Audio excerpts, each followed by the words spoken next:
শিক্ষার্থী বন্ধুরা আসসালামু আলাইকুম। আমরা আজকে অ্যারে ফাংশন নিয়ে কাজ করব। তো যাই হোক, কথা না বলে কাজে যাই।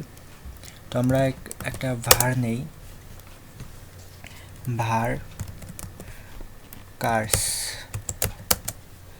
থার্ড ব্র্যাকেট নিয়ে আমরা অ্যারে নিব। তো এখানে দিই বিভিন্ন মডেল সাব, এরপর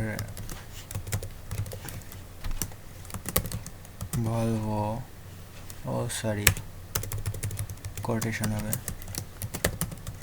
ভলভো BMW,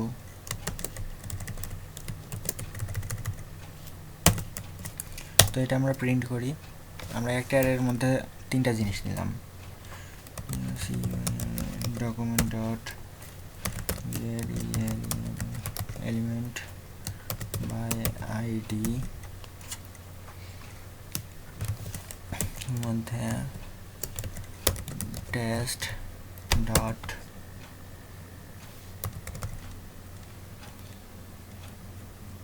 inner HTML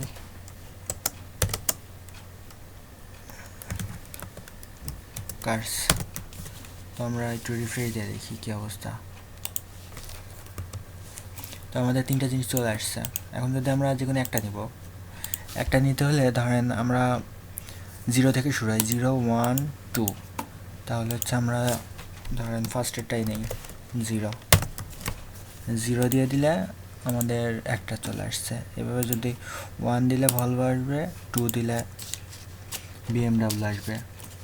তো আমরা একটা কাজ করি, ফাংশন তো আমরা ব্যবহার করছি, এখানে আমরা ফাংশনের মাধ্যমে এটা আমরা পুশ করব, এর মধ্যে আরও একটা ভ্যালু পুশ করব।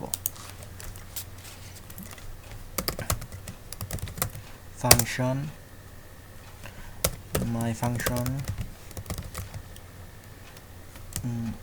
First bracket second bracket cars dot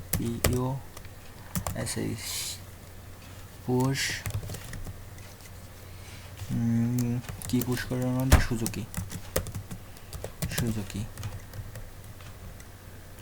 সুজুকিটা push করব।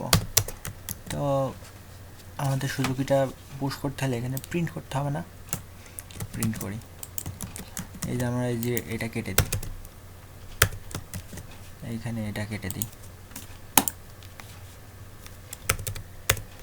তো পুশ তো আর এমনি এমনি হবে না, এখানে একটা বাটনের মাধ্যমে তো পুশ করতে হবে। বাটন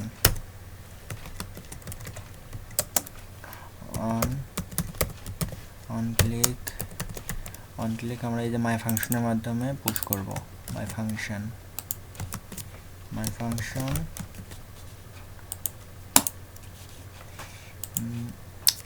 কম্পিউটারের অবস্থা খারাপ, পুশ নামে একটা বাটন নেই।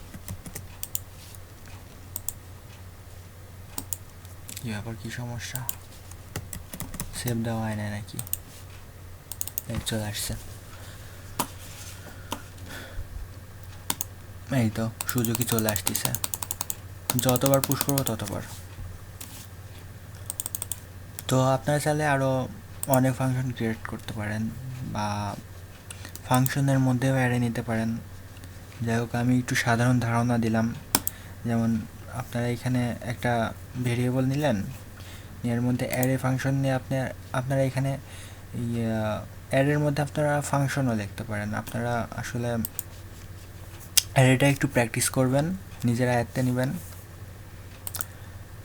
তো ঠিক আছে বন্ধুরা, আজকে এই পর্যন্তই। সবাই ভালো থাকবেন, ধন্যবাদ।